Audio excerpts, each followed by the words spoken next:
C'est quoi pour toi les challenges en termes de copie que tu as pu avoir sur Schoolmaker que tu n'as pas forcément connu avec Marketing Mania? Ouais. Donc, venant de la formation, euh, en fait, ce qu'il faut comprendre, c'est que chaque type de produit va avoir des formats de copywriting qui vont être un peu différents. Donc, évidemment, une page de vente pour un produit e-commerce est différente d'une page de vente pour une formation, par exemple. Mhm. Et venant d'une page de vente pour une formation, tu veux vendre un produit SaaS, il y a beaucoup de similarités.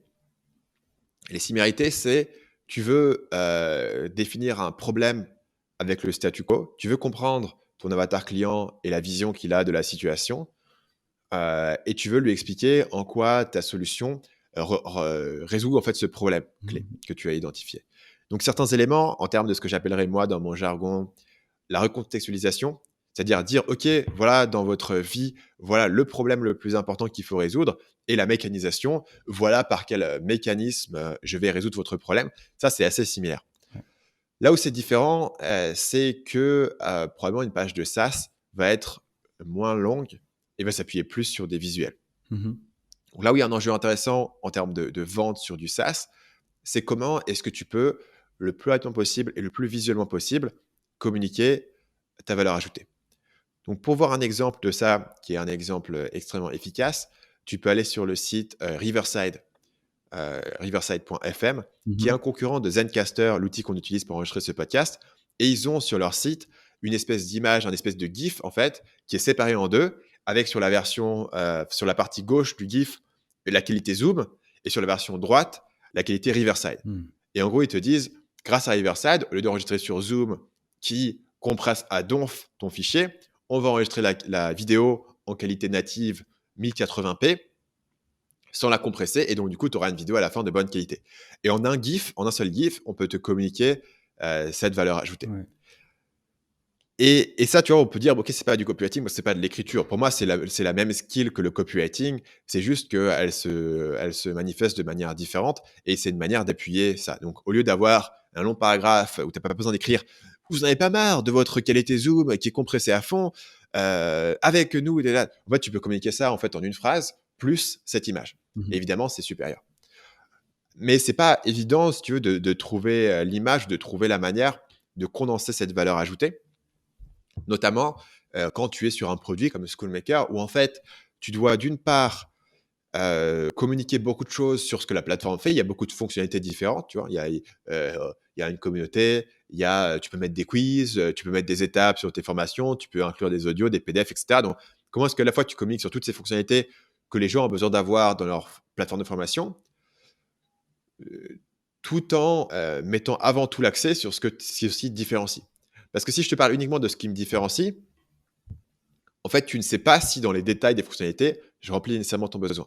Si je parle uniquement des fonctionnalités de la manière dont je remplis ton besoin, eh ben, tu dis, oui, mais pourquoi je n'utiliserais pas telle ou telle plateforme, Podia, Teachable, etc., qui fait la même chose, tu vois. Donc, il y a un équilibre intéressant à trouver à ce niveau-là, qui, je trouve, est pas, le problème n'est pas le même sur une formation. Le problème sur une formation centrale, c'est, euh, tu peux me faire des promesses, mais pourquoi est-ce que je vais croire ta promesse? Pour moi, le problème central de la formation, c'est la crédibilité. Te convaincre que la promesse que j'avance, elle est réalisable dans ta vie, malgré tes contraintes et tes problèmes, etc. Dans du SaaS, c'est moins le problème. Je n'ai pas besoin sur ma page de vente de te convaincre que ma plateforme, elle va héberger tes formations. J'ai besoin de t'expliquer en quoi je suis différent et en quoi je suis meilleur. Et en quoi je suis tellement meilleur que tu vas devoir soit renoncer à utiliser un outil plus connu que moi, Mhm. soit carrément migrer depuis un outil que tu utilises déjà chez moi et prendre potentiellement des heures à faire cette migration. Et donc, tu vois, la question, c'est vraiment de se dire, OK, quel est le point sur lequel je peux avoir un impact et me différencier? Quel est le point que je peux expliquer le plus rapidement possible, le plus visuellement possible à la personne pour lui dire, OK, voilà. Donc, potentiellement, tu vois, et sur Schoolmaker, ça, c'est pas des solutions qu'on a encore 100% élucidées. Et là, on est en train de retravailler d'ailleurs sur la copie de la page d'accueil qui a 1 an. Et on Mhm. a fait de nouvelles versions, de nouvelles landing pages, des autres lancements, etc. Mais est-ce que je peux te dire, OK, je te montre euh, l'espace de formation et je zoome sur la navigation en haut et il y a un petit onglet communauté, et je clique sur l'onglet communauté, et boum, la communauté s'ouvre. Ce serait une manière, en un GIF d'environ 5 secondes, de communiquer l'idée. Tu peux avoir tout en un endroit et avoir ta communauté ici. Et peut-être que je zoome et on a juste formation, communauté, coaching. Et là, en fait, on a un GIF qui a zoomé sur la navigation. Je t'ai expliqué, OK, tu peux tout avoir en un endroit. Tu vois, et c'est des éléments comme ça où je me dis, le but n'est pas d'écrire nécessairement. Le but est de communiquer ma vision du problème et de la transporter dans ta tête. Donc parfois, écrire une page de vente et le faire en texte est la manière la plus efficace de transmettre cette idée. Et parfois, il y a une manière encore plus efficace qui est de mettre une image, qui est de mettre un petit GIF, etc. Et c'est là où ça, tu vois, c'est moins... si tu peux trouver ce genre d'éléments visuels sur une formation, ce serait aussi excellent. Mais tu l'as pas toujours. Ouais. Sur certaines formations, tu vois, je vais avoir des schémas, des machins, mais c'est pas exactement la même chose que de pouvoir communiquer la valeur du produit directement, comme on peut vous l'avoir sur Riverside. Tu vois, c'est beaucoup plus viscéral si tu peux le montrer de cette manière.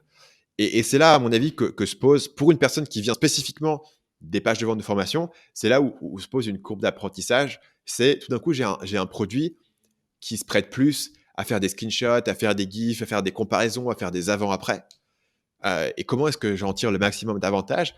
Et comment est-ce que je remplace ce qui aurait été un argument qui me prendrait 3 paragraphes par une simple image, par exemple? C'est juste. Merci pour ce partage. Ouais, tu allais dire quelque chose. Non, pour te donner un autre exemple, tu vois, c'est ma fonction des consultations. Donc, comme toi, tu as été dans les formations Marketing Mania, tu connais mon système de consultation qui est essentiellement, tu es dans ma formation, tu me poses une question et une fois par semaine, je vais te répondre en vidéo. Ouais. Donc, je peux t'expliquer ça. Toi, tu es formateur, tu veux faire des consultations. Je t'explique maintenant comment ça fonctionne, etc. En fait, c'est une explication qui est assez compliquée pour vraiment t'expliquer la valeur du truc et pourquoi c'est cool, en fait. Automatiquement, je vais te mettre des timecodes dans tes vidéos pour que les gens puissent retrouver la question qu'ils ont posée et qu'ensuite ça soit archivé dans un truc.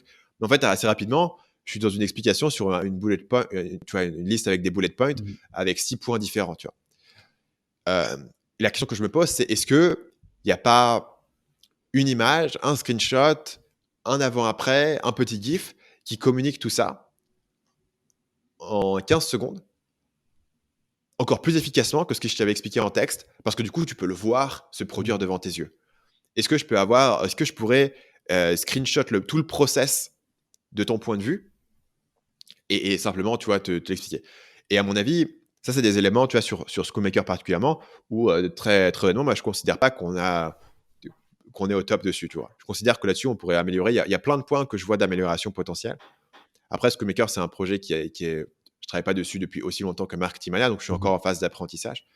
Mais voilà, c'est des enjeux qui sont un peu différents, mais ça se repose exactement sur la même réflexion, en fait. C'est-à-dire, OK, tu veux communiquer les bénéfices de ton produit de la manière la plus concrète possible. Et si tu peux être encore plus concret avec une image, bah, c'est mieux que de faire du texte. Tu vois, il ne faut pas être marié au fait nécessairement que ça doit être du texte. Merci d'avoir écouté cet échange jusqu'au bout. Pour rappel, tu peux accéder à l'épisode complet et à tous les épisodes du podcast Copywriting Rockstars sur Apple Podcast ou sur Spotify ou ici sur YouTube via le lien dans la description. Je te mets le lien de l'épisode au complet. Ce que je t'invite à faire, c'est t'abonner à la chaîne et nous dire dans les commentaires ce qui a été le plus utile pour toi dans notre échange avec mon invité.